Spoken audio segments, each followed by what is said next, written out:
And we are live. Welcome, welcome, welcome to Angels in Action, everyone. I'm sorry I had to log on twice. Wow. Welcome everyone for being here. And I am so excited that you're joining us. Susie will be on shortly. I had some tech issues again this morning. I had to restart my computer and log back in. But here we are, everything in perfect timing. I am going to take you through my little setting the environment and ambiance process that is so important. I always light incense, and I have a special drink that I'm comfortable with. Even if I'm in the car and doing readings and broadcasts, I always have something to drink. Make sure that it's a soothing and relaxing environment that is delightful. And I always light a candle. And I do believe that the candles and the incense really help with our human senses. They help us to attune and connect better to other dimensions, to other worlds, right? So I know I sort of clashed today with my Victorian curtains, but we'll have to all deal with that a little bit. So I'm going to go ahead and light some incense.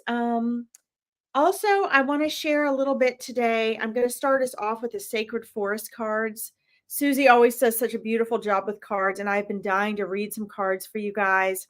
So, hi, Susie. So I did want to share these. I'm going to do in a few minutes. Susie and I haven't gotten back into it yet here in 2024, but we both do a daily card pull for our audience. So you should check that out on both of our platforms. And we also have some fun events coming up. I'm going to share those with you all as well. I want to welcome you if you are a new viewer, if you are watching this on the replay, if you join us every week, welcome. We're so happy to have you. Also, I want to just let you know that if you want your comments to be seen, please make sure that on our YouTube page, Susie and Larkin, that you subscribe. Please help us to grow our YouTube page. It is brand new, and we want to be able to help connect more people to their spirit team and help all of you to learn to interpret and communicate with your spirit team. That means your angels, your spirit guides, your loved ones, what have you, and build your intuition to practically apply in your lives. Okay. The other thing is that so if you subscribe to the YouTube channel, then we will be able to see who you are and you can comment. Also, if you're watching on YouTube, you want to make sure that you log in. The instructions are in here. You log into StreamYard. It's absolutely free to log in. It only takes a few minutes. Just set up an account and log in through StreamYard, and then we can see who you are. All right. So let's start off with a little bit of incense here. I know that this year has gotten off to a wild and flying start for a lot of people. And I want to let everybody know that the Spirit Guide Meet Your Spirit Guides event that's happening this January 20th in just less than a week now sold out. So I am going to have one for February that literally introduces you to your spirit guides. And Susie and I are also going to be starting a monthly group reading so that, let's see, what should we do today? Let's do Black Cherry again. Matches my shawl. I love Black Cherry incense, and I have some more coming in the mail, my friends. So I can test out incense for you, and you can apply it if you like incense. But Susie and I are going to be having, hi, Robin, welcome. Great afternoon to you too. We're going to be having online readings. The next one is going to be January 28th. It's $25 in US dollars per person. And what it is it's an online small group reading, like an online angel party.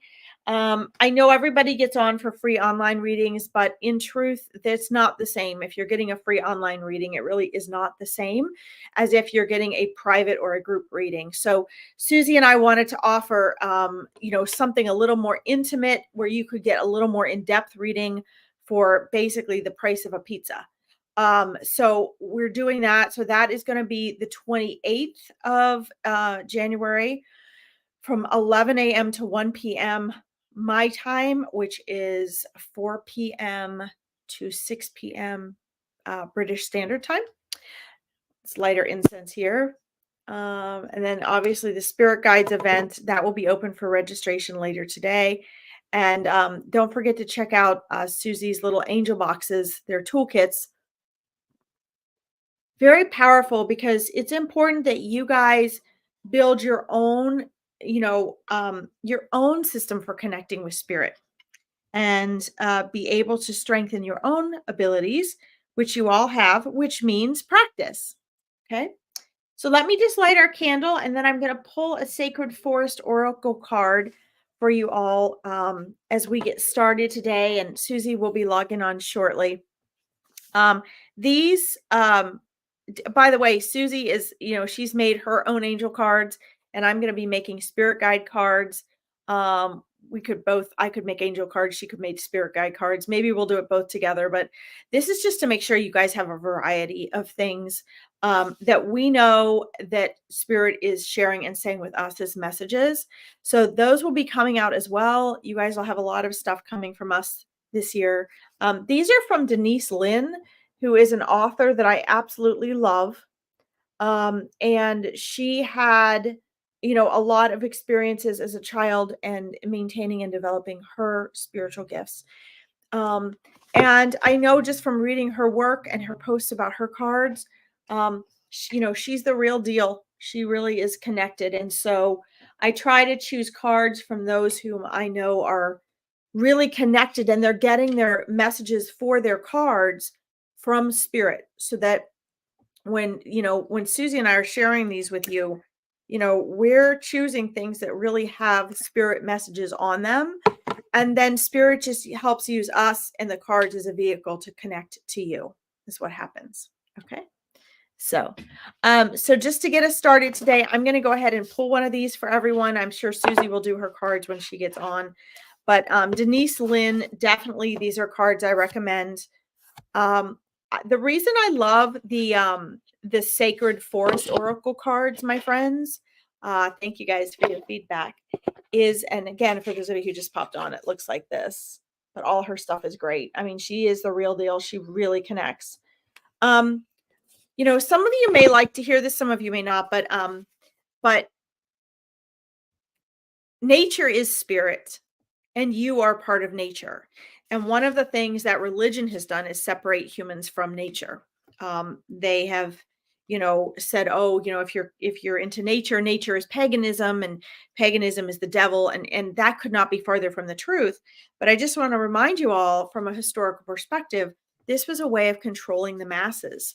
This was a way of, the greatest way to stray from your intuition is to stray from nature and animals.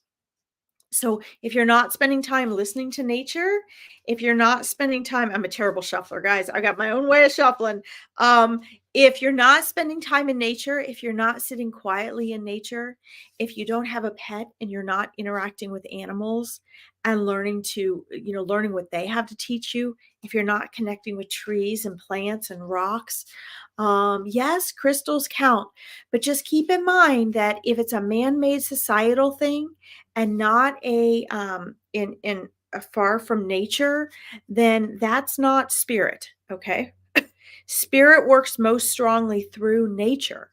This is why we have animal totems and animal guides and things like that. So one of the things that those who try to control society do is separate people from nature the best they can, cause people to be afraid of nature and animals and things like that. And the reason they do that is because when you are disconnected from nature, you have a harder time connecting to your intuition. You're easier to brainwash in human society. So the more humans can be separated from nature, such as by religion or technology, the farther they can, those trying to control society can keep you from trusting your intuition, from getting guidance from spirit and nature. And so one of the reasons that Susie and I are so big in encouraging you guys to get out in nature, like my coaching programs, it's a requirement. You spend time in nature every day. You take 3 to 5 walks in nature every week. It's a requirement because your external world is a reflection of your internal. Okay. And so nature, the spirit guides and angels are always going to encourage you to connect with nature in whatever way that is. But please just keep that in mind that the more society keeps you separate from nature, the more society keeps you cut off from your own intuition, your angels, your spirit guides, and your loved ones. Okay. So nature really helps enhance that. So I think that's really, really important. So I'm going to go ahead and pick a card for you guys from the Sacred Forest Oracle. And if you get into Denise Lynn's cards or anything, you'll see that she really focuses on that natural nature side as well. Oh my God, I can't believe this. You won't believe what I just picked. Just going to pick one card to get us off today here to a start. I picked, and guys, I shuffled these and then I picked from the middle of the deck the card that popped out, the Daffodil Fairy, New Beginnings. And again, guys, Susie picks a card every day for you. And that's something I'm starting back up doing in 2024. So I'll be starting that this week as well with this one. I'm starting with this one.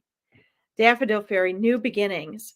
So let's talk about that for a minute. Hi, Kim. Welcome. Yeah, welcome from Wales. Wonderful. I'm part Welsh. I'm so excited that you're from Wales. Welcome, welcome. So I love that we, this card is what popped up. New Beginnings, the Daffodil Fairy. Are fairies real? Yes, fairies are real.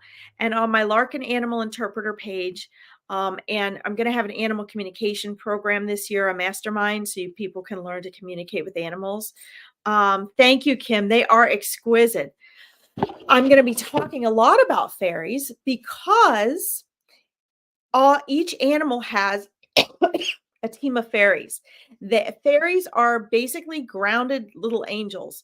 They're very grounded and they work with nature. They help and protect and care for the growth, development, transition, struggles of plants and animals. And so fairies are so important.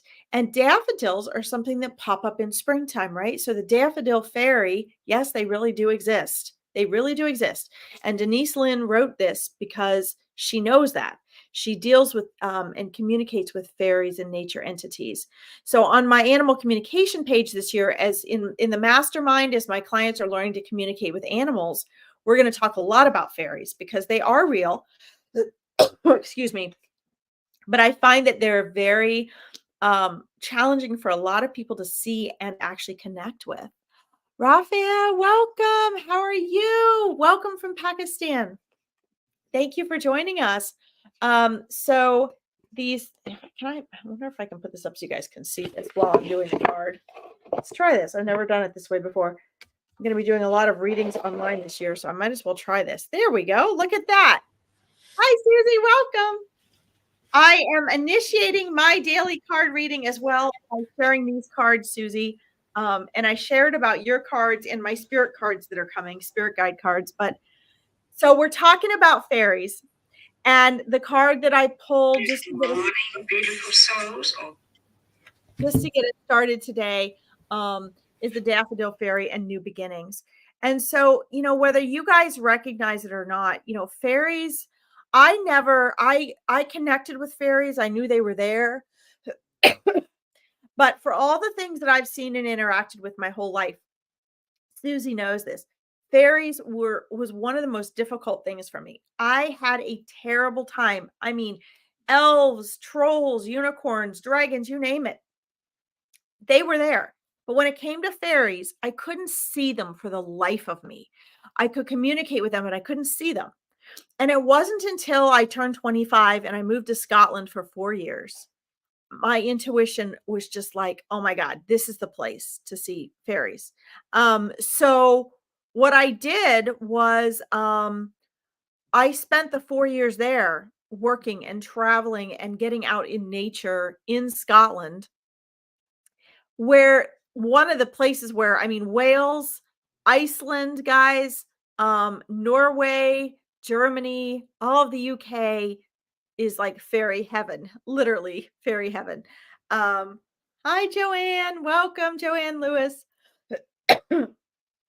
But it's a wonderful place, and that is where I learned to see fairies. And I'll tell you guys a little secret about this, and then we'll get into this card. And welcome, Susie. Welcome. Um, the new beginnings, fairies they love to up the frequency. And they do that from a very down to earth level. And they love when humans are able to see and sense the magic. Because one of the things that fairies do is when and you guys don't know about all this, but hi Melody, welcome. When the dimensional gates closed and they really isolated the world that you and I are in right now from more of the magical realms, which some of us are working on reconnecting. One of the beings that really was able to continue to get through for some of us to at least sense was the fairies. And so what the fairies do, and this is all just coming through right now, guys. Like I knew this, but I didn't know this in this detail. And so I think since I drew this card, the fairies are giving me this information right now. So this is actually really exciting. Susie and I learned from talking to spirit, even when we're live doing readings. One of the roles that the fairies played in protecting our current dimension from losing the magic when the dimensional gates were closed by darker energies is that the fairies were able to get through. And so the fairies have hung on and clung to and continued to work with nature, and they have maintained and protected the magic that is there for us and available for us. So it is powerful and important to connect with fairies. And the new beginnings energy, I want to share with you what the Daffodil Fairy wants to share with that. It's not just about it being a new year. It's that the Daffodil Fairy can bring new beginnings into your life every single day. And one of the ways that they do that is by you connecting to nature. So bring a new plant into your home. You can bring fresh cut flowers or a plant that is flowerful into your home. If like you bring cut flowers into your home and when it dies, make sure you discard that and throw it out, because the life of that plant has gone through its cycle with the fairies. But as soon as you bring new fresh flowers in, those fairies are going to attend to that. And that means you'll be able to maintain that fairy energy in your home. You're bringing nature into your home. So anyway, this is important. And this little card is just a reminder that the fairies bring these new beginnings into your life every day. So it's not just about New Year's. It's also about the fact that you have the power in working with nature and the fairies. Hi, Maria. Welcome. To bring new beginnings into your day every day. It's not about New Year's. It's not just about your birthday. It's not just about Easter. It's not just about the first day you move or get a new job. It's that those new beginnings are there for you every moment. And the fairies and angels and spirit guides are there to help you recognize that. Okay. So anyway, I hope you guys enjoyed that. This is our little card for today. I'm sure Susie will have cards later, but I've been dying to share these cards with you guys because they're so magical. Welcome, Susie. How are you, my friend? Hi. Great, thank you. Yeah, so sorry I'm late coming in. Oh, wow. It's been a day of unexpected delights. I've had 3 different sets of visitors today, all totally unexpected and out of the blue. So it's just been really nice. But yeah. Well, I'm glad you're here. I can now have a sip of my chai tea, which is probably cold by now, but that's okay. Oh. So hi everybody, welcome. I've been saying hello in the comments, but it's so great to see you all here, and thank you so much for being here. It's amazing. You're welcome. I'm glad you guys enjoyed that. So I will go back and watch the replay just to see the beginning so I can catch up with the card that you chose. Wonderful. Looks lovely. Hi, Rafia. Welcome. So I don't know. So I think that this card, Susie, really set us off on a beautiful topic for today, and embracing and including the fairies in our discussion. Sounds good. So is the new beginnings, because we're halfway through January, and what I've noticed in my clients and students is, and my audiences, is that people are already feeling they're already feeling down and frustrated. They're already their new year and their goals and their success. And so this might be day for us to, along with taking readings and giving guidance, to, I think the fairies were saying here, hey, let's remember that, just because New Year's is over doesn't mean that, that you're failing, that your year's over. Because I find by February and March, people are already like, I already blew it for the year, I give up. And I think, the fairies are constantly trying to up the frequency. They're like little cheerleaders, and they're always like, no, come on, like, look, new beginnings everywhere. Let's go. When you bring fresh flowers into your house and you love them, and then they die, right? Because they've been cut. The fairies don't mourn over that. The fairies are like, okay, come on, let's bring in new flowers, because they went through a whole life cycle with that flower. And so, we carry that energy on with us. That's the whole idea of bringing more fresh plants and flowers into your home. And you can do that. The message here is translate that into your year, into your everyday life. When something isn't going right or the way you want it, allow for that energy of the new beginning. Allow the fairies to come in and be like, hey, look, here's a new opportunity. Because, it's our judging of ourselves that make things so difficult. And when we can lighten up and fly higher and continuously see new opportunities, or maybe if things don't seem to go right for you yet this year, understand, don't forget what we spoke about last week. It's all a process. So this just means you're being moved on to the next part of the process. Okay? Thank you, Maria. I'm glad you're enjoying all the new cards. That's fabulous. I think Susie and I are card addicts, honestly. I'm just ever so slightly, yeah. Let's see. Maria says, I know halfway through January. How can you believe how time's flying by? So true. So true. And I love this. Joanne Lewis says, it's true. There can be mischievous fairies. Absolutely. But again, that's the playful energy. So we can learn so much from them, right? That is so true.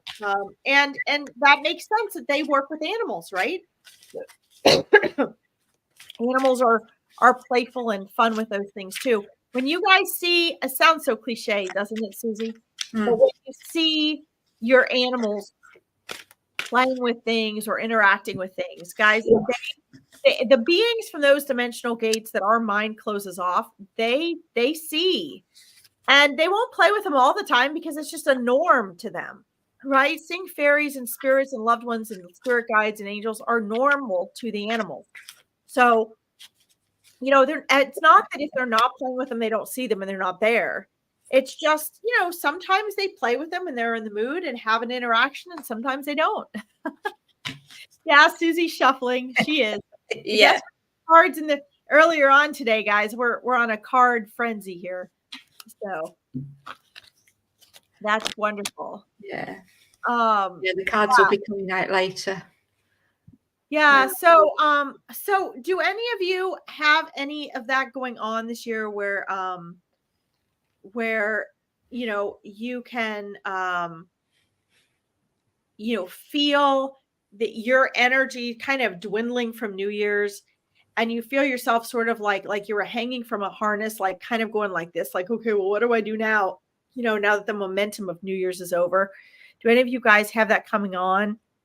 Because if you do, and you are, you can look to, the fairies as well for that energy. You can even say to them, part of this mischievous, Joanne, energy that you're talking about is, that mischievous energy can help you guys get your momentum back, believe it or not. So ask them to help you get your momentum back. What do you think, Susie? Do you run into a lot? Definitely. What's coming to mind for me while we're talking about elementals and fairies, I think for me, it's very much about finding, it's like everything. We all know everything is energy. We connect with that energy, but also it's understanding that the energy that we connect with can be about our own personal energy field as well, I guess, in that, for those of you that you may know or you may not, but each of the elements, air, earth, fire, water, ether, all have their own elementals connected to them. So fire are the salamanders, Air is the nymphs. Water are the undines, and earth is like the gnomes and the pixies and those. So I find, for me, when I first started working with the fairy elemental energies, is I found the element that I connected the best with. Now, I love watching fire. I love the flame and, you know, the warmth that comes off of fire. But I really connect with water. So I'm very much, you know, walk by the ocean, you know, paddle in the sea, that sort of feeling, by a river. If I really need to do something with my own energy field, water is my go-to. So there are many ways, and I know, like with your astrology and everything, you probably have a better sense of which star signs will connect to which elements. It's not my thing. So it's finding, I think, part of that you can then use that as a tool to help you to connect to the element. And then that way you can then, once you've made that connection, draw in the intention to connect to that particular fairy and how they are and how they'll work with you. So it's everything. It's the same with your angels. I mean, fairies are angels. They're another energetic angel. I did that before you popped on. You know, they're just another form of the angelic realm.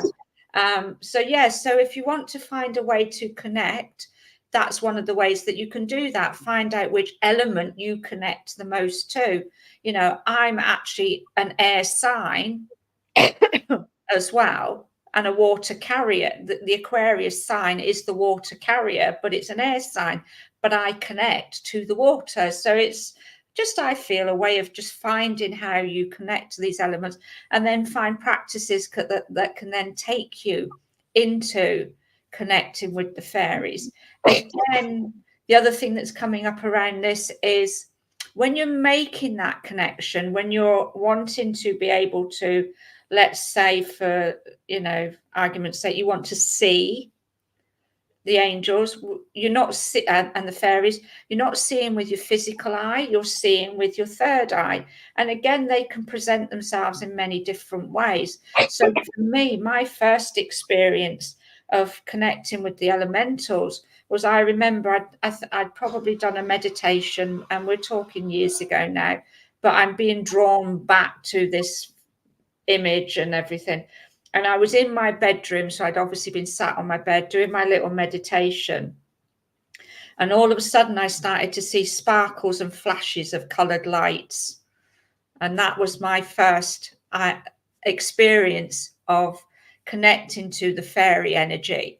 Because when I went into asking, and this is something else to do, when you start to get this connection, you ask, you have this sense, and you just ask the question, are you the elementals? Are you fairies? Are you an angel? Are you a spirit guide? And your own intuition, your own gut instinct will tell you which is right. It's us, when we question it and doubt it, that we then push that energy away. So just be open to the first answer that comes to your mind, you know. And I remember saying, are you fairies? And this little sort of frisson of energy went through me, and it was almost like a yes, because I just felt so excited. I didn't hear the word yes, but it was this excitement. So I just knew that that's what I was connecting to. And this was daytime, this was daylight. So that was my first experience. And then I sort of moved away a little bit from it, as you do. And then I remember being drawn to drawing very childlike pictures of fairies. So I knew again that they were connecting with me. But I also want to touch on the question, was it Joanne who asked, are they mischievous? I have a lovely story about mischievousness. I went to a spiritual retreat in Wales, and I used to go 1 week every month to this retreat, partly to learn, partly to work for the lady that ran it. And it was all an amazing journey. So we did a lot of walking in the Welsh hills, sitting in the grounds with the trees and all the beautiful energies that were flowing around. And this particular week, we were learning about the elementals and the energy of fairies and all the connections that we get with those. And I remember being sat in my bedroom talking to my friend who I shared the room with. And I was sat on the chair at the table and she was laid on the bed, and we were just chatting away. And all of a sudden, I felt this tug on the hem of my skirt. And I looked at her and I thought, well, she's laid on the bed, so she's not doing it. And I looked down, couldn't see anything. And I had a big flowy skirt on. It was huge. And then again, I felt another tug on my skirt. And I said to Nettie, I was like, what is going on? And she just laughed because she'd been doing this work for a lot longer than I had. And she was very in tune with the elemental energy. And she said, well, what do you feel or think it is? And I looked and I went, it's a gnome. And there was this little gnome running around the bedroom. And to get my attention, it kept tugging on my skirt until I acknowledged that they were there. And then with that, so I'm like, okay, you can stop pulling on my skirt now, because if you're peeking, off you go. So he was being, and I do sense it was a male at the time. And I just thought, you're being very mischievous, because he just kept tugging and lifting the hem of my skirt. I was like, no, that's enough. You're not doing that anymore. Off you go. So yeah, so for me, I feel it's just having, as with everything, it's getting into that right energy vibration and just finding the tools that will help take you there. And first and foremost for me, it was getting in tune with which elemental energy I really connected to, and then using that as my tool to make the connections to the fairy realm. Absolutely. And you guys can be in touch with all of them. It's just that, at different places and different times, you might run into or interact with different ones. Some you might interact with more than others. When we're talking about elements in astrology, all of the elements have a play for all of us. And what happens is the elements tend to balance us out as well. So, for example, it's not just about your sun sign. In ancient astrology, your moon sign was actually the strongest one. So just like anything, they're just part of a factor, right? And so what we find is that I'll post one of these up here to kind of, hold on a second. Let's see. There's one I wanted to post up here about, so like, for example, this one here where Marie is saying, stress, get into water and it's all gone. So I think that's a really good example because like Susie was saying, for different people, it can be different things. For some people, the fire energy can be more healing. But I also want to remind you, for different parts in your life, sometimes it's whatever. So the elements will balance you. The elements always balance each other. So it may be that at one, there's a consistency that, you always feel like you have visions and you feel at home and at peace when you're in front of the fire. But yet you find that when you go to the beach, it's an opportunity for you to heal, right? So these different elements will all have a role and a place in your life, but some might have a stronger pull for you than others. And when it comes to the astrology, for example, since the moon sign was seen by the ancients is actually much stronger than your sun sign. And that's because it is the ruler of the emotions, right? So again, there's a balance there. Like, I'm an Aries, so I'm a fire sign, but most of my chart is actually water. I have air in there, I have earth in there, I have a very well balanced chart. However, there's a lot of water in there. So people see me or whatever, oh yeah, they can see the fire, but really the water runs deep. So I often need, like, I love candles and things like that because I actually need to balance my water, because the water and fire in my chart causes a contradiction, which is good. It's actually a balance. So you guys will find that for different things, these different elements work for you. And you don't even have to interact with the elementals consciously for that to work for you. Just being around and enjoying and embracing the elements themselves it is unspoken. The elementals are already there. So some people, for example, they're afraid of the wind. I have a lot of friends who are afraid of the wind. I love the wind. That's not the main side of my air sign, but my fire wants and needs that wind. The water within me feels the power of the wind, right? Think about an ocean when it gets windier, there's a hurricane, right? Think about, the fire needs air, not too much air, but it needs air to breathe, right? When you blow on the fire, fire pit or something, it gets bigger, right? So when it gets super windy and it's dangerous and I shouldn't be outside, guess where I am? It's literally like I'm a magnet. It's like a moth to a flame. Everyone's like, oh my God, close up, come inside, it's windy.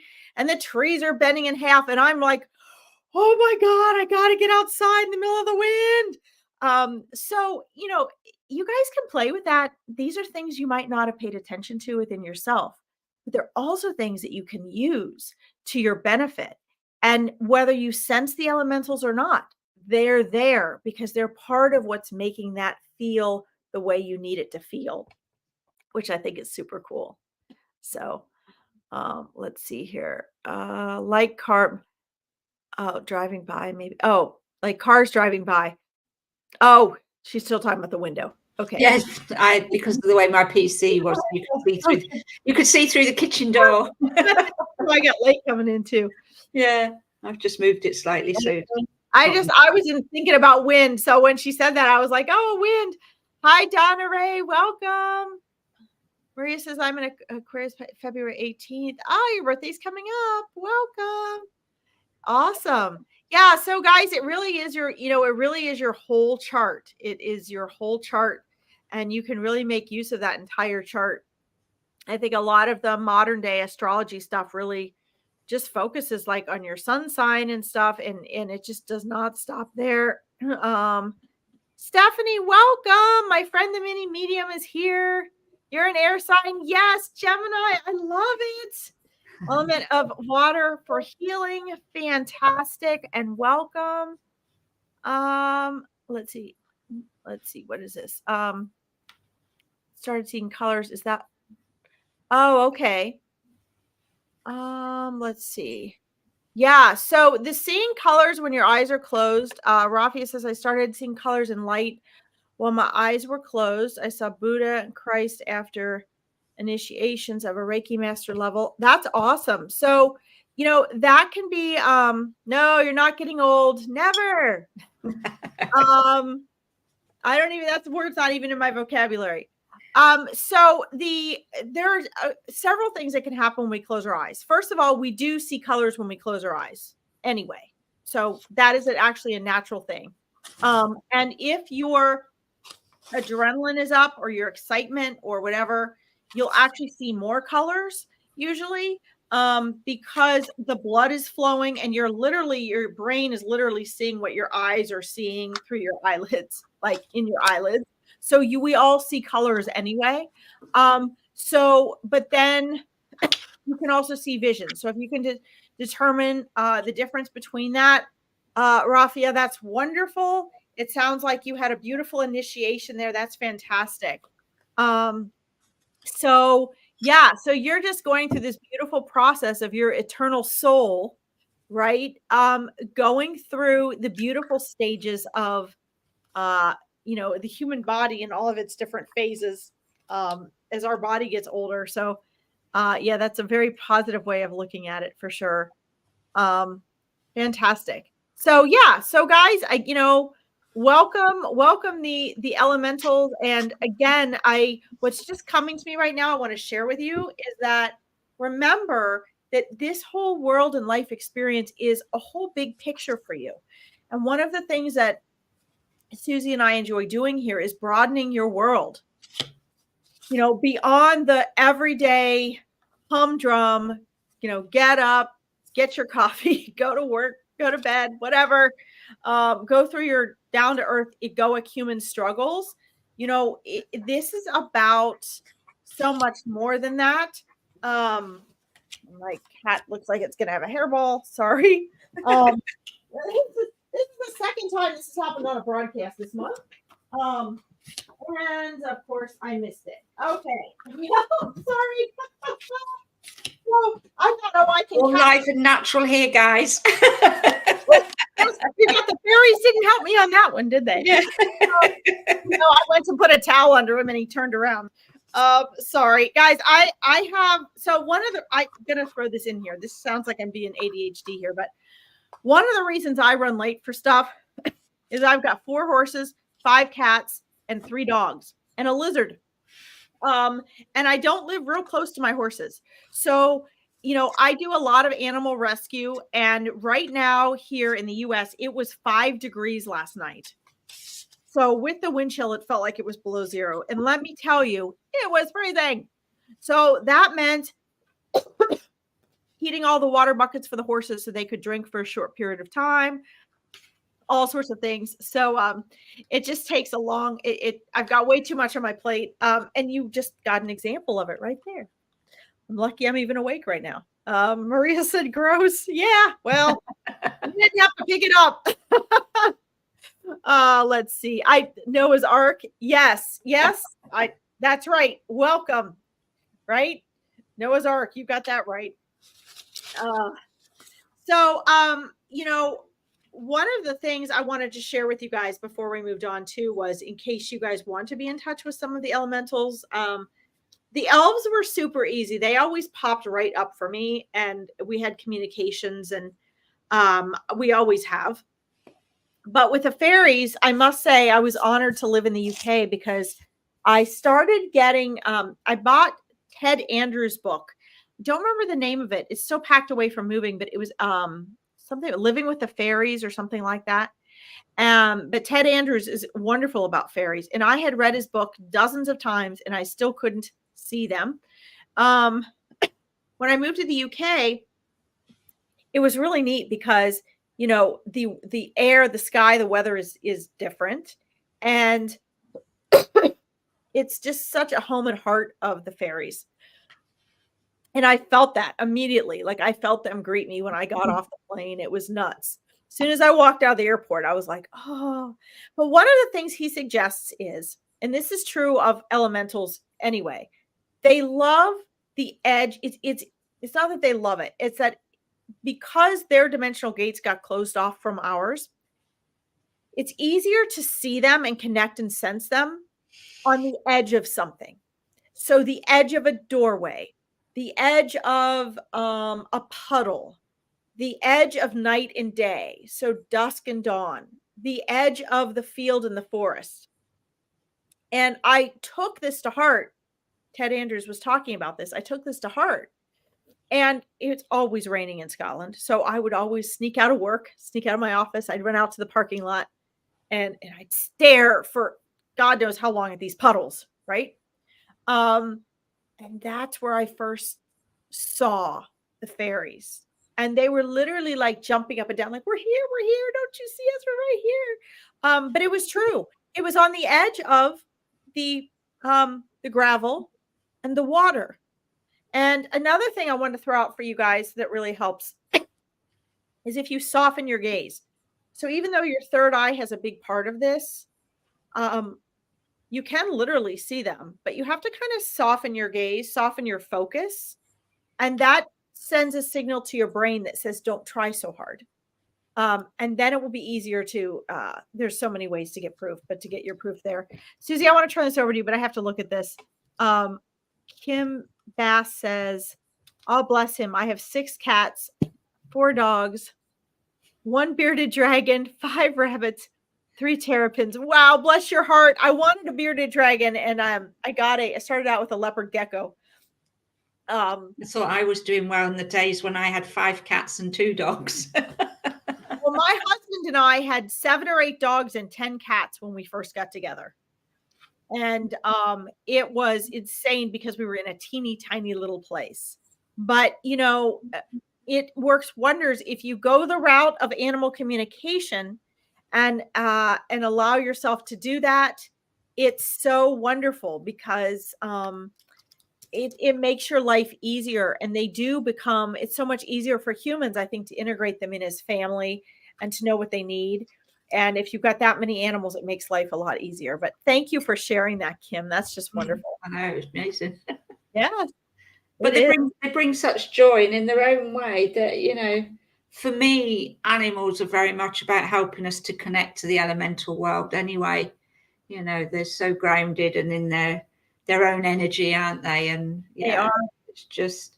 Hi, Kelly. Hi, Allison. You're so right, Susie. And they're so good at being in tune as well to when something's around. I mean, I remember particularly one of my cats that I had, you know, this, he would just be watching the curtain rails or the windows. And of course, eventually I'm like, well, what are you looking at? And then as I tuned in, then I started to realize, you know, that there was the fairies jumping around the curtains, or, you know, just being present and playful. Absolutely. Absolutely. It's true. And and you might notice, guys, your animals also have their own little animals, like their spirit animals and such. So like we have a horse at the barn who attracts every animal under the sun. I mean, he's had squirrels, baby bunnies, and chipmunks in his stall. Wow. Along with birds. I mean, none of our other horses have had this. So this horse really attracts, and you'll notice the horses attract different animals. My border collie used to always attract lightning bugs. And she was very much like, I mean, she's a border collie, right? She's, you know, hereditarily from Scotland. And her name was Jags, which is short for Cumbrian thistle, because they call the thistle a jag. And Jagsy was her name. And she was like a firefly. It was kind of interesting because after she passed away, I realized I always called her my little firefly. And she acted like a little fairy. She was right on the cusp of Cancer and Gemini. And she was just very gentle and flighty. And you just would have thought she was a little, you know, a little flower fairy or something. But in the summertime, the lightning bugs were always on her. And if it wasn't lightning bug season, it was little butterflies. But they would just come and sit in her fur. And my other dogs had similar fur, and the same thing didn't happen. So pay attention with your animals, because you'll notice different elementals gravitate towards them. What does Peaches have anything in particular, Susie? She's definitely got an awareness. She's not so much her, but my other dog Griff that I had, who sadly passed away a couple of years ago, he was very in tune. So, and after Felix, my cat of like nearly 20 years had passed, I always knew when Felix was around, because him and Griff had such a beautiful relationship anyway. And the minute Griff was like, oh, right, looking at the curtain rail or chasing around what seemed to be nothing in particular around the room, I realized that Felix would be there and they were playing. But Peaches, it doesn't seem to have. She loves to see other animals. So now where we live in this new house, we've got a couple of grey squirrels in the garden that come and rest in one of the trees. And she just watches. She just is like, yeah, you're there. I see you. But I was just talking about this earlier, actually, with my friend who popped in. And I was saying, I don't know how in tune she, you know, how she got to know this, but she's not a dog that barks as a rule. You know, when somebody comes to the door, her ears perk up, but that's it. She doesn't actually bark. The other morning at about 4 a.m., she was absolutely going mad barking. Never heard her do that in the night. And I've had her, 7 years now. And I'm like, okay, new house, what's disturbed her? So I got up, as you do, wandered around the house at 4 o'clock in the morning, seeing if everything was okay. Everything seemed fine. And I just happened to glance out the kitchen window, and there in the front was a black cat with the most amazing green eyes. And I was like, how on earth did she know that cat was there? It was it was dark outside. I only happened to catch it because just as it was there, a car drove past and the headlights caught it. And that cat's been in the garden again today. And I'm like, okay, so she's obviously in tune with something at the moment. But yeah, that was really interesting for me. Allison Roper, Allison Short, Kelly, welcome. Yeah, that's amazing. You know, guys, their sense of smell and hearing and sight are multiple times better than ours.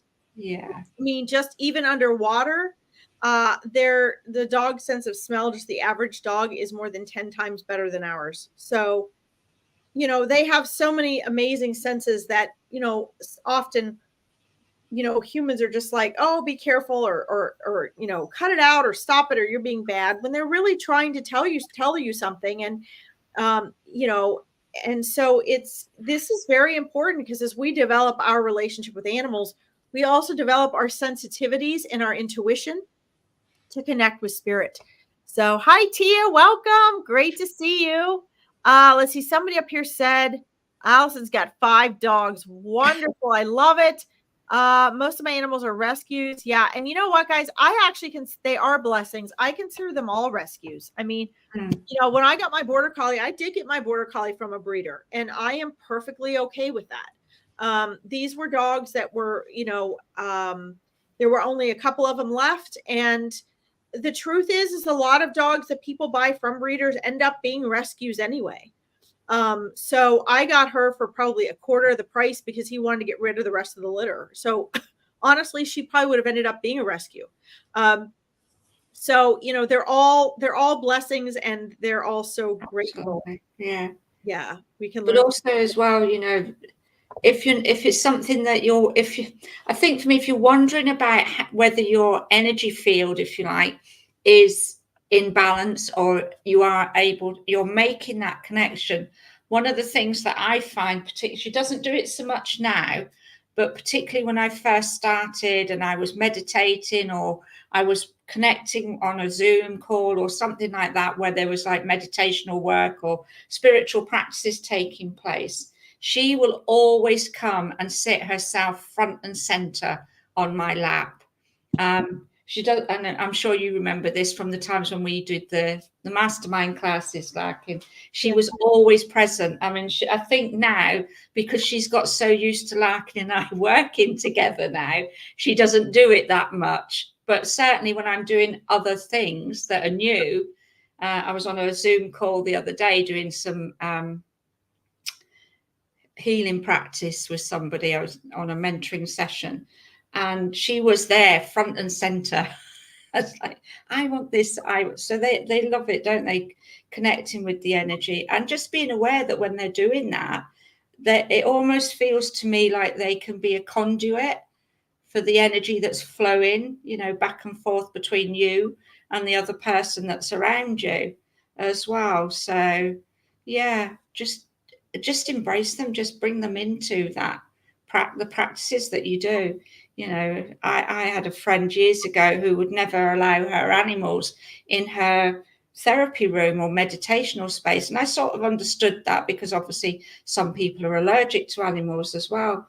But I just said to her, you really need to allow them in, to just embrace that energy as well. And she did change that practice, and found it very beneficial for her and her animals as well, because, you know, it can be very healing and very therapeutic for them. I mean, Peaches will be 8 this year, and she probably looks about a year old, you know, and everybody comments on how young she looks and how young she acts and how agile she is. And I believe and put that down to the energy that she lives in this space. Oh yeah, they all come with a purpose, guys. They do have souls. They all have a purpose.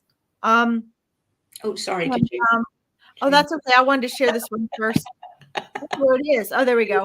I agree with Maria. I'd rather spend all the time with my animals as well. And guys, it's because they don't have the human ego. You want to be with them because they are like the essence of the eternal you, without the ego. So you're interacting with pure, unconditional, innocent love and gratitude and appreciation. Even if you have an animal that is, you know, has challenges or is, you know, afraid of things or whatever, there's still the pure consciousness functioning in this body, right? Without all of that. Yeah, Maria, they love you unconditionally.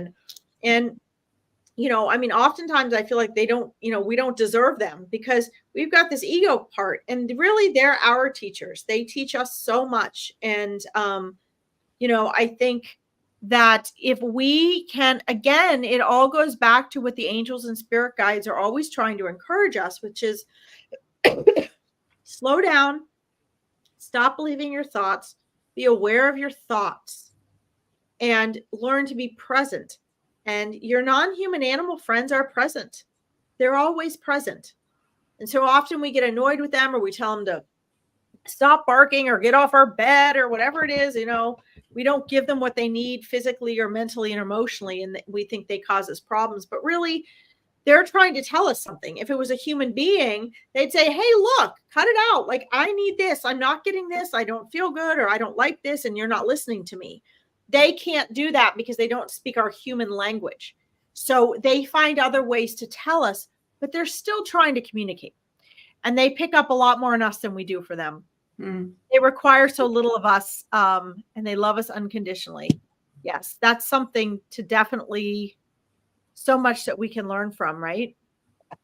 For sure. So thank you guys for sharing this. I think it's important to bring these topics of elementals and animals up as we talk about angels in action, because, you know, as Susie and I were saying, elementals are a form, they're like an earth angel, right? And they are there for natures and the elements. And, you know, animals as well. Animals are, you know, there are different forms of animal angels, and that's a whole nother topic, but they are there and they carry that unconditional love with them as well. So that's important. And one of the other things that, if you're wanting to really strengthen that connection with yourself, your elementals, and the angels, call on, I would use the energy of Archangel Raphael and St. Francis of Assisi, you know, to bring in that energy. I mean, I'm just going through my card deck and picking out the cards that were all connected to that. And I remember when I drew this, when I painted this, well, I drew this was I don't know if you'll be able to see it that well with it being a glossy card. But when I drew this card, it was a pen drawing, and you can't really see it, but tucked in there are little butterflies and rabbits. But this was very much a fairy elemental that came through. But when I sort of sat with it and sat with the energy to channel the message that came through, it was St. Francis of Assisi that came in. And of course, he was very much about caring for the animals. So if you find that you are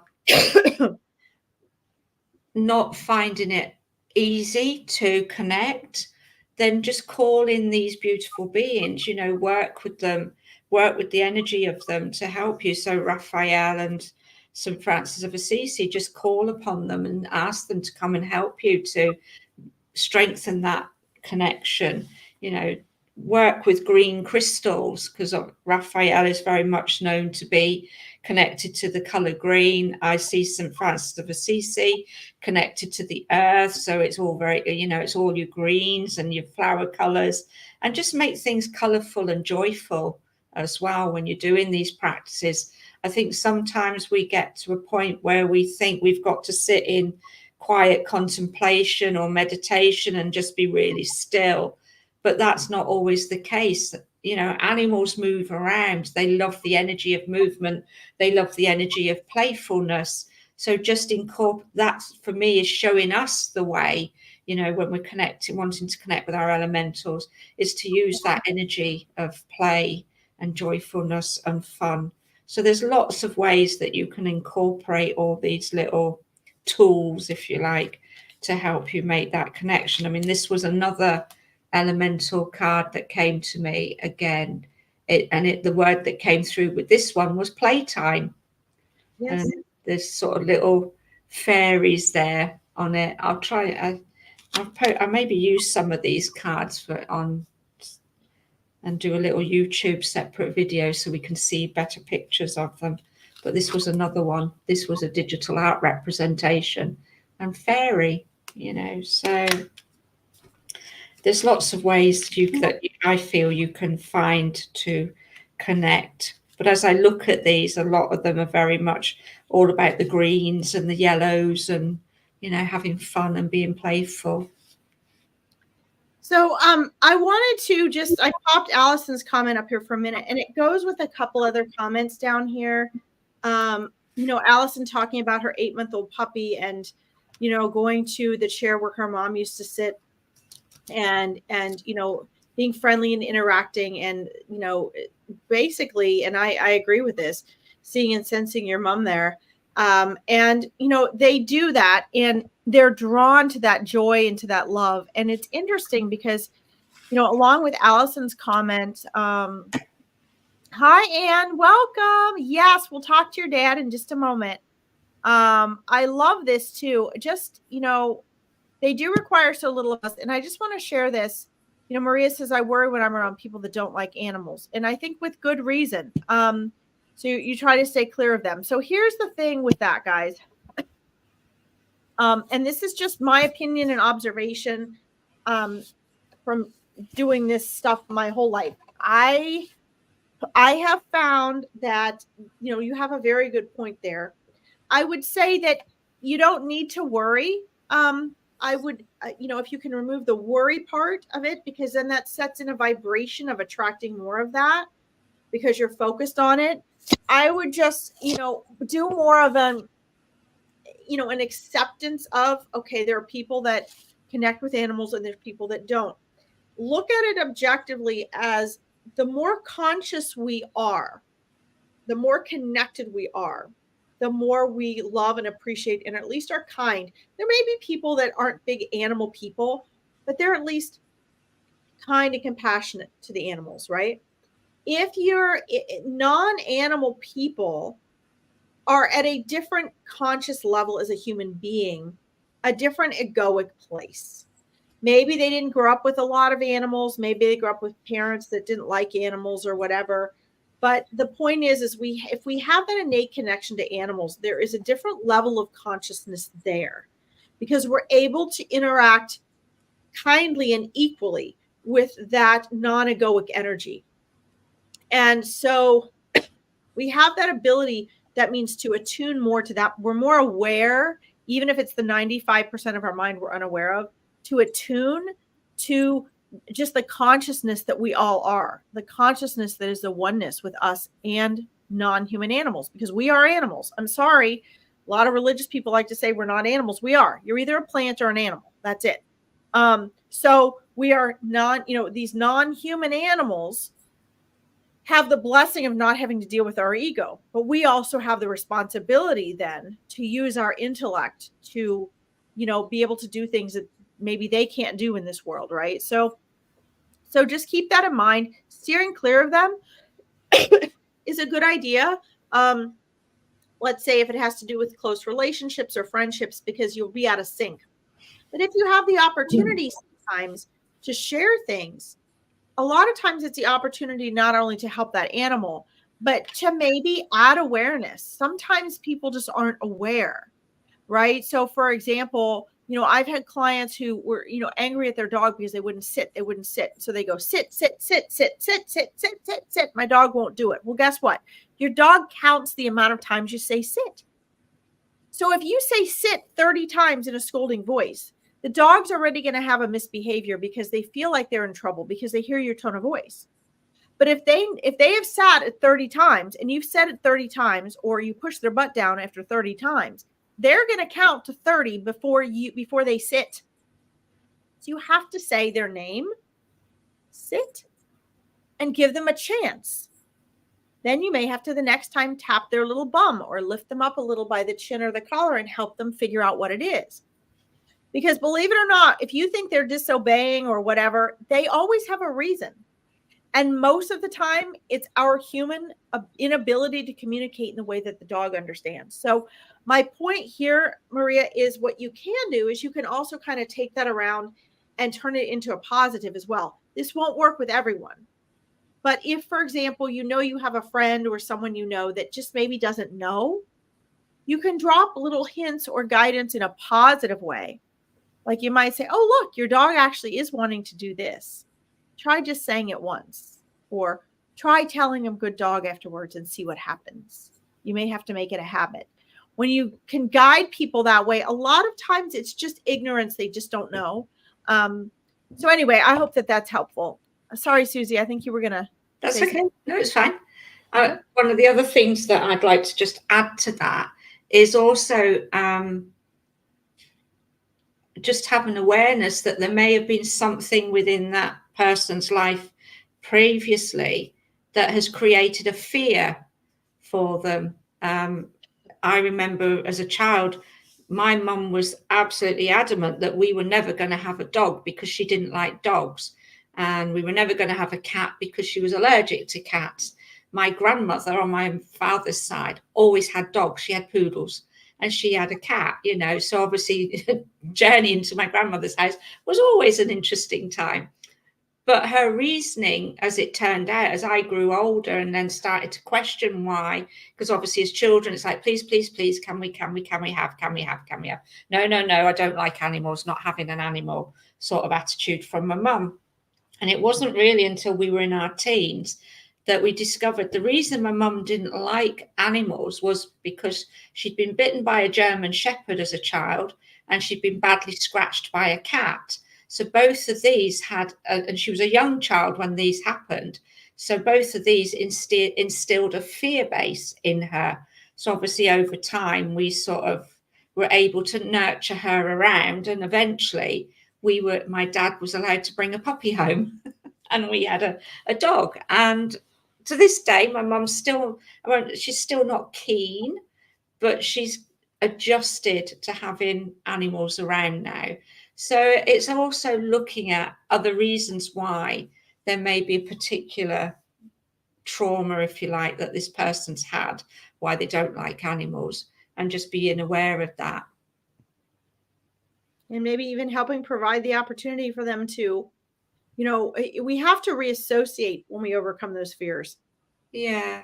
And so, you know, having the opportunity to, you know, spend time, maybe that's not what that person is, you know, needs to be doing in this life. But if it is, sometimes that's part of their journey to get to know a different being, see each animal as an individual being as something that wouldn't be harmful, so that they can reprogram that association. So, yeah. Wonderful, Susie. That's such a good point. Yeah. Okay. Let's see. So scrolling up here.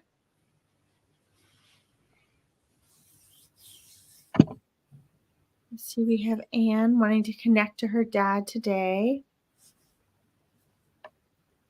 I'm sorry you're missing your dad, Anne. And I want to just say first, I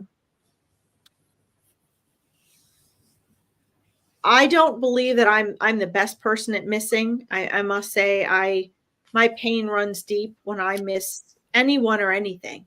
My animals, my family members. I have a Scorpio moon, so my emotions run quite deep. And there's a beautiful spiritual sacredness to that has a very profound effect on me. So, you know, I'm not claiming to, you know, walk on water with those that I miss. But I will say, from a spirit perspective, the process we go through, and this is, you know, this is coming from spirit now, and all the readings that Susie and I have done, we experience this. I think, am I just echoing, Susie, or am I coming through on one of your devices? It must just be an echo. Shoot. A bit of an echo, I think.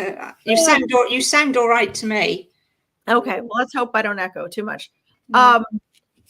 The part of the process of us being humans and going through this physical experience is the general unawareness that we are simply transitioning to and from different planes of existence. And that's intentional, because without the feeling of loss, there's an aspect of experience and growth that is very hard to put into words and define that we would be missing. And sometimes the most painful things are our greatest blessings. And so this isn't just for you, Anne, this is for everyone. Keep in mind as you're going through the missing of loved ones that this is a divine process, actually, because when we're in non-physical, we can't miss. We know that nothing is ever lost and that we are always receiving. And so the only way we can experience loss and that type of emotional pain is being here in human form and having other souls return home. And believe it or not, there's a lot that happens internally for us when we go through that process. Part of that is learning to reconnect with them and broaden our perspective of the greater picture. So keep in mind as we connect with your dad that this is actually a very important and vital process that he is now aware of as well. Do you have anything to add to that, Susie? As you were talking, what was coming through for me, I get a very strong sense of a military connection. So I'm not sure if this is Dad or if this is somebody around you that you're connected to, but I did draw some cards for you. My feeling, I don't have the deep emotional connection to missing our loved ones in spirit. My husband passed away 30 years this year at the age of 38. And yes, I went through the grieving process and over the years and everything, but I don't miss him in that way, because my understanding now is that obviously when we go back to our energy of spirit, we are back in that form of love and a beautiful energy space and are with us all the time. It's the physical contact that I feel we miss, and that ability to be hugged or kissed or, those things initially. So yes, I missed that at the beginning. But as I began on my path and walked my journey with all the spiritual modalities and practices that I've done, developing my mediumship, being able to have that beautiful connection to spirit, even if it wasn't my husband, I became to understand that for me, when they return home to spirit, it's a beautiful gift. It's a gift that they are receiving.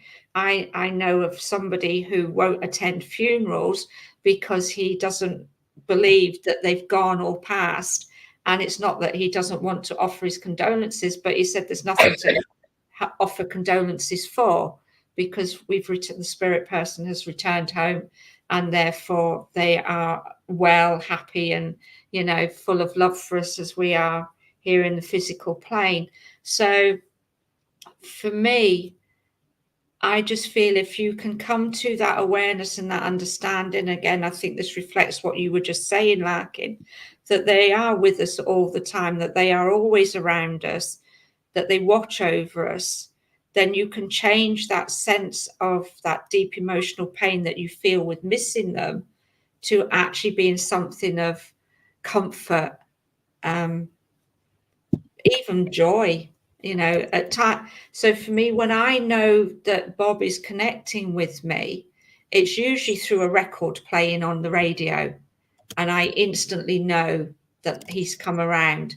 And in that moment, I feel such great joy that I've got that connection, even if I don't actually physically sense him in the spiritual sense of connecting that way, or,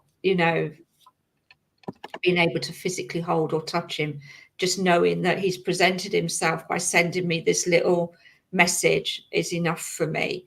So that's my sort of feeling around how we might miss them, and not to miss them, because when we miss them and we hold on to that energy and, like you say, that deep emotion of missing them, we can also prevent ourselves from connecting to them or seeing the signs that they're bringing us to show that they're connecting to us.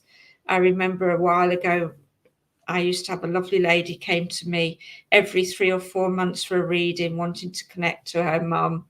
because she just felt she couldn't make that deep connection. She missed her. And when we were able to do the work that she transitioned from that deep emotional pain of missing her mum to understanding that mum was always with her and bringing this closeness around her, she then was more open to receiving. And she then found that she started to receive her own intuitive messages and ways to connect with mum. And she's moved on now to a beautiful place where she writes the most amazing poetry that she gets through her divine inspiration. And she's often said to me, she just feels that that's mum helping her do that. So there are ways that you can sort of change the process. But one of the things that while you were talking, I drew some cards for you. So we've got the lovely Oracle of Alice from the Tarot of Wonderland, and she's talking about strength. From my own Oracle deck, the importance of being you, I've drawn a fairy card, and you've got fortune. And from the Tarot of Pooh, we have got the world. So I do feel that there's a lot of strength in the world of spirit being brought through for you.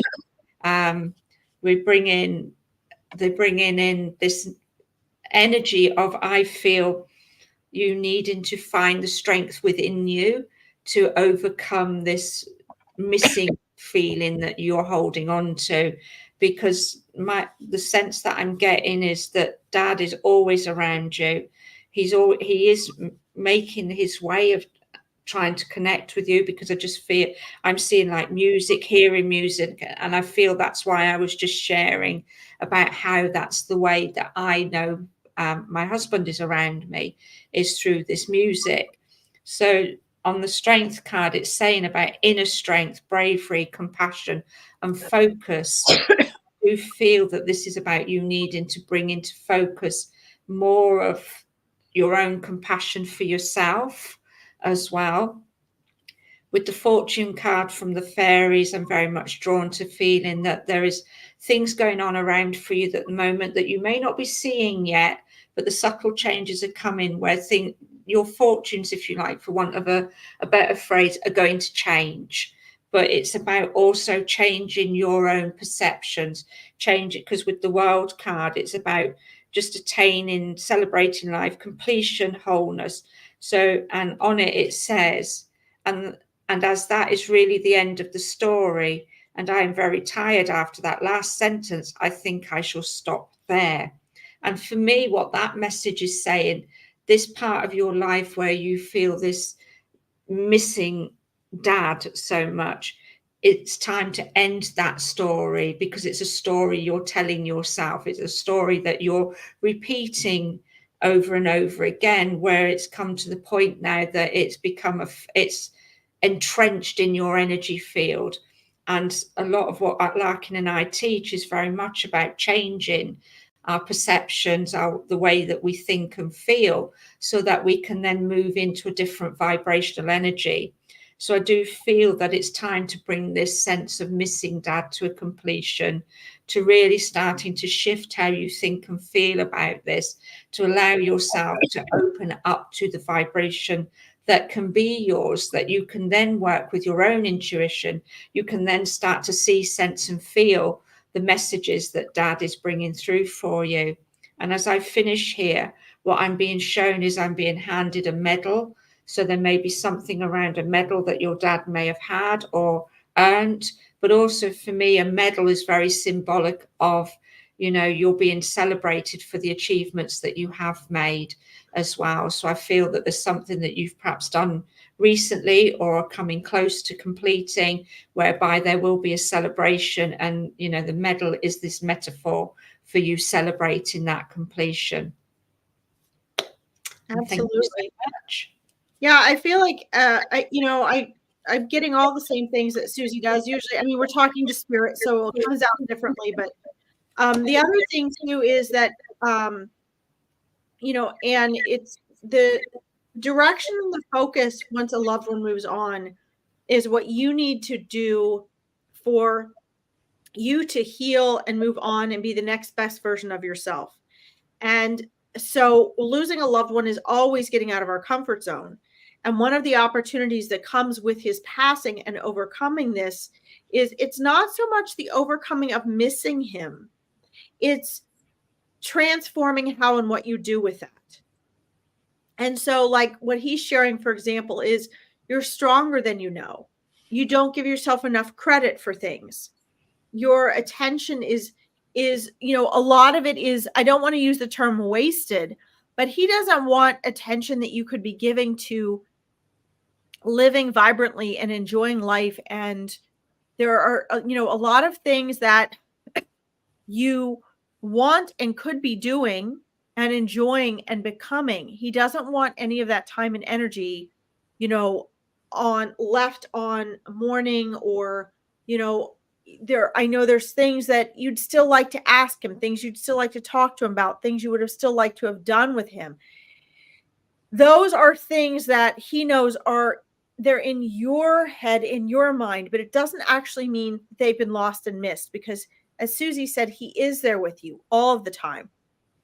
And now his focus and pursuit is supporting and encouraging, not just the healing, but that healing is the moving on and preparation for this next phase. What is the next phase in your life? What is the next growth for you? And that's his focus. He does try to connect with you. He does try to let you know he's there. He does try to help teach you how to connect with him. And I get a tremendous feeling of warmth and wonderful laughter.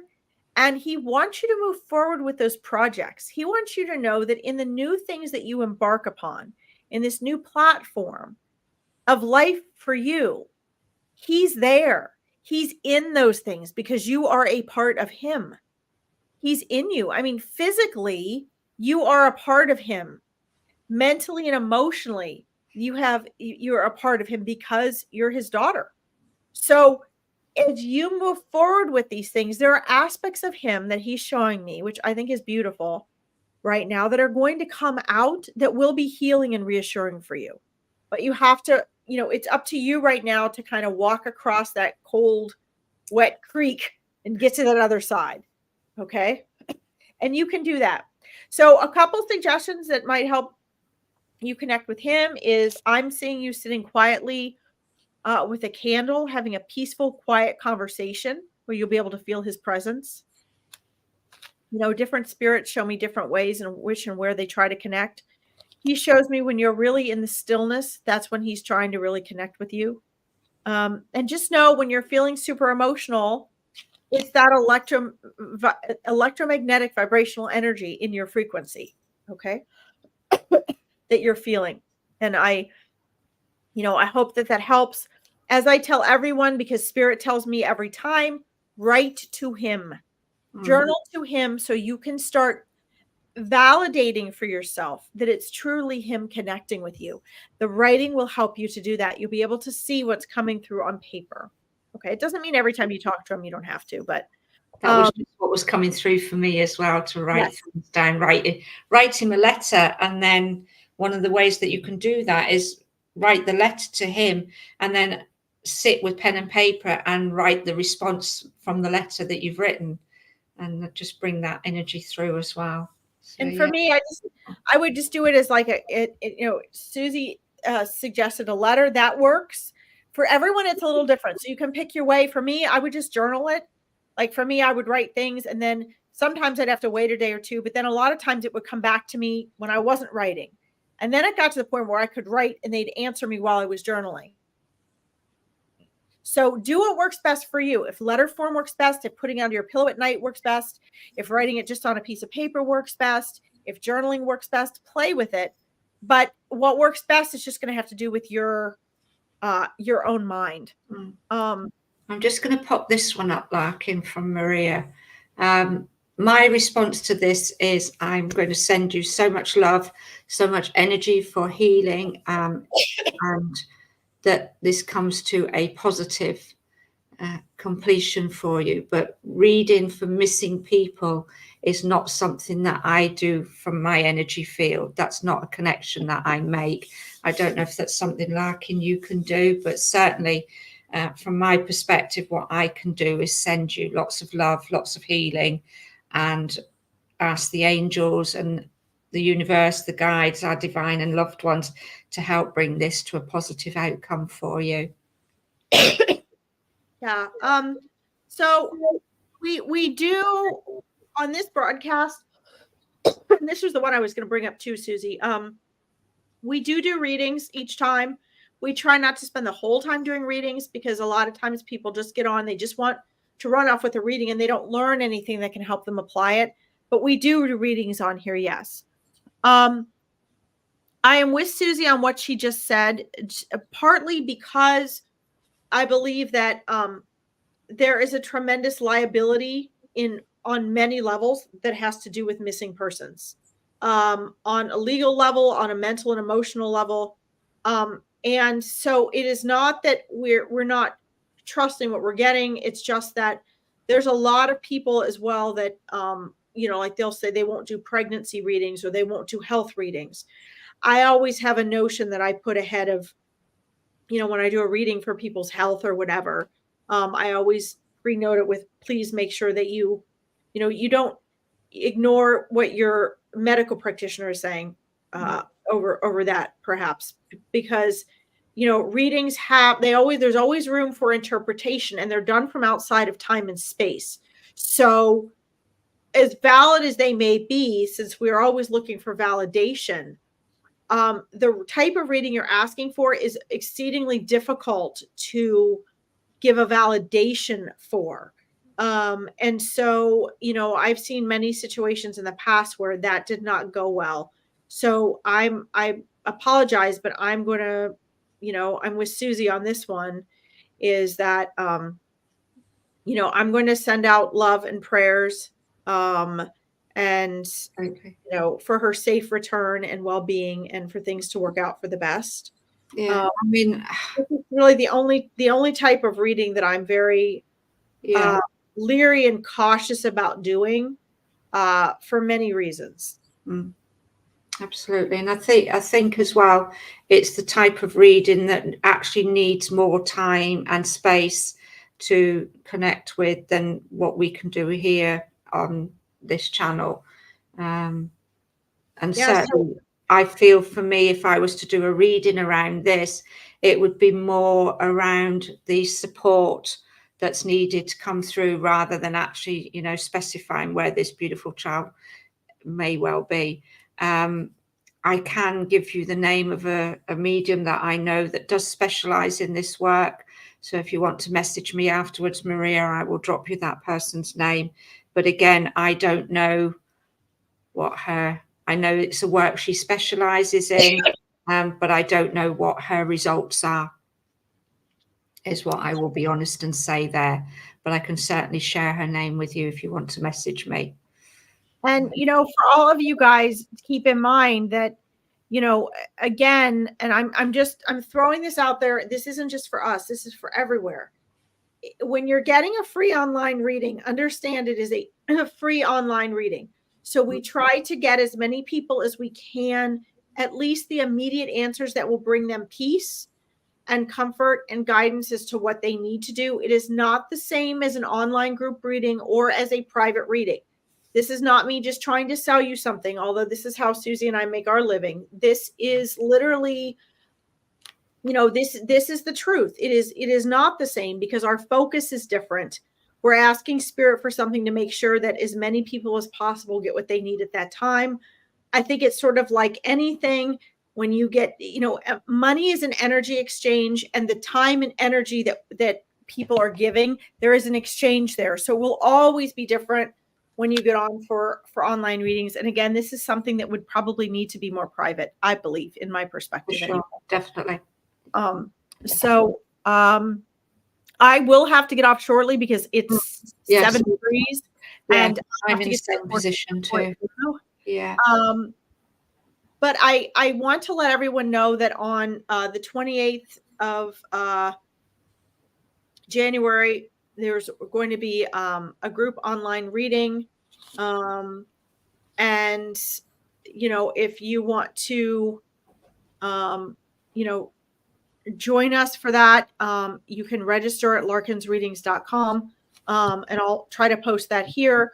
We are back on Mondays. We will do more free live readings. Susie and I both have lives on our pages. So you can check out our pages. We have lives where we do card pulls and where we do free readings. And you can also schedule readings with us. So we make sure every week there are multiple opportunities whereby you guys can get readings free or low cost for you to get some of the support you need, because it is hard to get with everyone. I know this was going to be an hour-long program for us each week, but it always ends up being like 2 hours. Yeah. Which is fantastic. But we do want to be able to get to everyone. Yeah. So sure. I think that if it's not this week, then, come back next week and see us, and we'll see where we're drawn and where we go. Absolutely. Or, as she said, find us on our other pages, etc. Yeah, guys, don't forget to subscribe to our YouTube page so that we can, please do. Reach more people on there. It's brand new, so we hardly have anybody on there, but it's very easy for you to see when we're live. And be able to comment and whatnot. So I love that people wanted to talk about animals today. Those animal readings are always welcome and are very important. That we include them in our work and our readings. For sure. Yay. Thank you, Larkin. It's been amazing. Sorry I was so late to the party, so to speak. I know there's quite a few guys. From my perspective, it's been a beautiful day. It's been amazing. One thing I just wanted to also share with you guys is I'm doing a new healing modality called QRIT. So it's QRIT. It's a quantum healing therapy that I'm training in. So I'm looking for 2 people, because I've already got a queue of people, but I'm looking for just 2 more people to come and be case studies for me. So if you'd like to be a case study for my QRIT training, contact me and we can schedule in a time for that. It won't be this week. It'll probably be next week now, because I've got some family things to deal with this week. And looking forward to sharing that new modality with you all. And if you want to know anything more about it before that, or you're not interested in sharing a session with me, but do want to learn some more about it, just contact me or drop a comment and I'll post the link where you can go and take a quick look at it all and see what it's all about. But I'm absolutely loving it. It's a fabulous new modality that I'm learning, and it's great. Wonderful. Well, guys, make sure, we have a lot of new things that are happening. And so make sure that you guys check in with Susie's Facebook page and my Facebook page. On the YouTube page right now, we don't have all these individual things listed, but we both will be posting and showing what we are doing, both separately and together. So you'll have a lot of our support for upcoming opportunities and events and things like that. So just keep an eye on that. We're sharing with you each and every day of the week. So thank you all so much for Thank you, everybody. Thank you all so much for joining us. And for everybody who comes and watches the replay, thank you so much for coming and watching the replay. And we look forward to connecting with you all again soon. Yep. Bye. Bye. Bye.